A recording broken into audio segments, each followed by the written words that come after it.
बच्चों, कैसे हैं आप सब। आज मैं आपके लिए कॉम्प्लेक्स नंबर के कुछ क्वेश्चंस लेकर आई हूँ और आज कॉम्प्लेक्स नंबर हम खत्म कर देंगे, कल नेक्स्ट टॉपिक स्टार्ट करेंगे।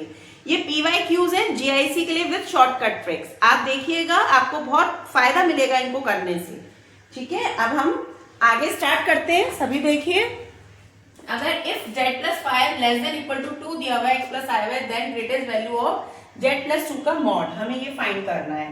तो हमें पता है हमें z plus 2 का मॉड फाइंड करना है। जो पहले हम इसको क्या लिख सकते हैं, लेस देन इक्वल टू लिख सकते हैं z plus 2 है ना, और +3 -3 कर सकते हैं मॉड के अंदर। तो z plus 5 को एक साथ कर लें -3, ऐसे लिख सकते हैं। अब हम लिख सकते हैं z plus 5 का मॉड प्लस -3 का मॉड। ठीक है, less than equal to z plus 5 क्या वैल्यू दी हुई है, हमें 2 दी हुई है, जो हमने यहाँ रख दी। ये प्लस आएगा, प्लस हो गया, 3 आ गया और ये 5 आ गया। यही हमारा आंसर हो गया। इस टाइप के क्वेश्चंस बहुत क्विक होते हैं और ये हमारी मैरिट भी बनाते हैं। अब हम नेक्स्ट क्वेश्चन देखते हैं। हम ये देखते हैं, अगर omega cube root of unity है तो ओमेगा किसके बराबर होगा। आपको डायरेक्ट याद होनी चाहिए इसकी वैल्यू, -1 प्लस 1/2 और √3/2i, ये इसकी वैल्यू होगी। यही हमारा इसका आंसर हो जाएगा। वैसे तो हम इसको निकाल सकते हैं, लेकिन अगर हम डायरेक्ट याद रखते हैं तो हमारा एग्जाम में बहुत जल्दी आंसर आ जाएगा, हम बस टिक कर सकते हैं। नेक्स्ट क्वेश्चन देखते हैं। ये वाला क्वेश्चन देखिए, if 1 - ix upon 1 + ix equals to a + ib then a² + b² क्या होगा। आप देखिए a + ib ये दिया हुआ है, तो हम a - ib को मान लें, क्या होगा, इसका कॉन्जुगेट हो जाएगा 1 + ix अपॉन 1 - ix। बस अब a² b² निकालना है, तो इन दोनों की हम क्या कर देंगे, मल्टीप्लाई। तो a² आ जाएगा प्लस b² हो जाएगा, क्योंकि i² क्या बन जाएगा, -1 माइनस प्लस हो जाएगा। बस अब इन दोनों की मल्टीप्लाई कर दो, 1 अपॉन -ix 1 + ix, ठीक है, इनटू में 1 + ix अपॉन में 1 - i। ये इससे कट गया तो कितनी वैल्यू आ गई, 1 आ गई। यही हमारा आंसर है, 1 आंसर आ गया हमारा। बस अब हम नेक्स्ट क्वेश्चन देखते हैं। ये क्वेश्चन हम देखते हैं, हमें आर्गुमेंट निकालना है x + iy upon x - iy का, कब, जब y अपॉन x का मॉड जो है 1 से बड़ा होना चाहिए।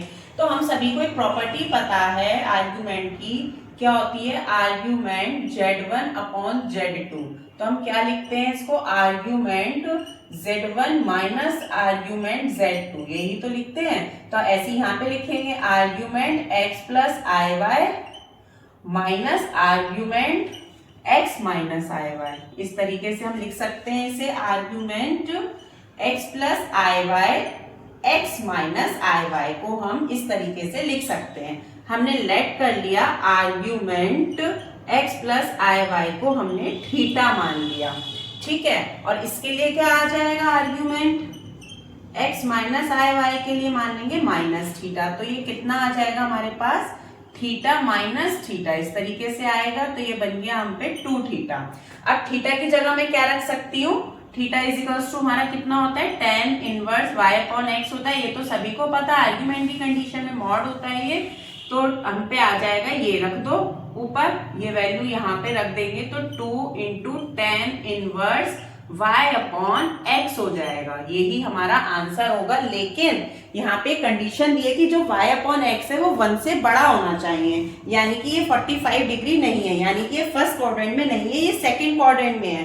तो जब सेकंड क्वाड्रेंट में कोई चीज आ जाती है, मैं इरेज करके ऊपर लिख रही हूँ, आई होप सबने ये लिख लिया होगा। तो ये कहाँ पे लाई कर रहा है, हमारा सेकंड क्वाड्रेंट में लाई कर रहा है। कहाँ पे, सेकंड क्वाड्रेंट में, ठीक है। तो जब सेकंड क्वाड्रेंट में लाई करेगा तो हम क्या करेंगे, पाई माइनस अल्फा कर देते हैं, इसलिए pi minus 2 tan inverse y upon x हो जाएगा। यही हमारा आंसर होगा। ये हमें ऑप्शन देख के पता चलेगा, अगर ऑप्शन में यही दिया हुआ है तो यही आंसर कर देंगे। लेकिन यहाँ पे कंडीशन दे दी कि ये 1 से बड़ा है। 1 कब आता है, tan 45 होता है, इसका मतलब फर्स्ट क्वाड्रेंट में नहीं है। तो 1 से बड़ा है तो हमें पाई में से माइनस करना पड़ेगा, तभी हमारा आंसर आ जाएगा। आई होप ये सबको क्लियर हो गया होगा। अब हम नेक्स्ट क्वेश्चन देखते हैं। ये वाला क्वेश्चन देखते हैं, इफ 3/2 - i √3/2 की होल पावर 30 = 3/15 a + ib। तो हमें a भी बताना है क्या होगा। अब आप देखो यहाँ पे 3 की पावर 15 है, तो हमें इससे पता चल रहा है कि हम √3 को जो है कॉमन निकाल लेते हैं। ये हमें पता चल रहा है। रूट 3 की पावर 30 हमने कॉमन निकाल लिया, तो हम पे बच गया रूट 3/2 माइनस आई बाय 2, इतना बच गया हमारे पास। इसे हम क्या लिख सकते हैं, 3 की पावर 15 लिख सकते हैं या नहीं? तो हमारी ये बात मैच कर गई। अब हमें इसकी वैल्यू और निकालनी है, तो हमारा आंसर आ जाएगा। अब हम इसे पोलर फॉर्म में चेंज कर सकते हैं। तो ये बताओ, ये 3/2 और 1/2 किसकी वैल्यू बन रही है? π/6 की नहीं बन रही? cos π/6 30 की वैल्यू और sin π/6 बन रही है ना। ये रूट 3/2 होती है और ये 1/2 होती है। क्लियर हो रहा है सबको? ठीक है, तो अब आप देखो हमारा ये क्या बन जाएगा, ये बन जाएगा cos π/6 माइनस का i sin π/6, इतना बन गई हमारी वैल्यू। अब ये पोलर फॉर्म में बन गई, तो पोलर फॉर्म में पता है इसे हम क्या लिख सकते हैं, माइनस लिख सकते हैं, e⁻i π/6 लिख सकते हैं, और इसकी पावर 30 चल रहा है और वो हम यहाँ पर भी रख सकते हैं, 3 की पावर 15।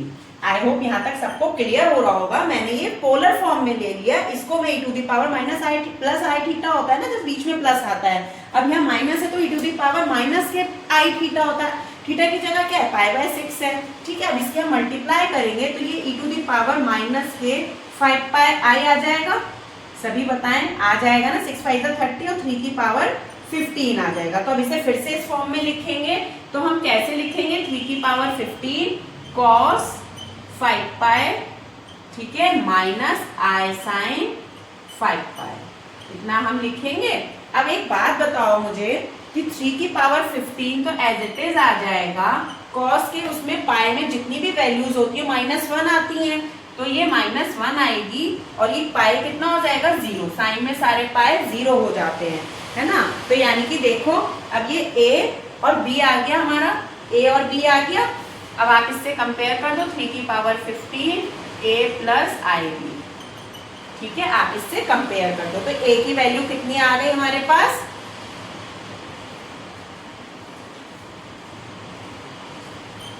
मैं इसका आंसर ऊपर लिख रही हूँ, इसका आंसर ऊपर लिख रही हूँ। तो a की वैल्यू कितनी आ गई, a और b की वैल्यू हमारे पास आ गई -1,0। यही हमारा आंसर है, यही हमें निकालना था। आई होप सबको क्लियर हो गया होगा। Okay then, thank you, bye bye. हम कल मिलते हैं नेक्स्ट सेशन के साथ।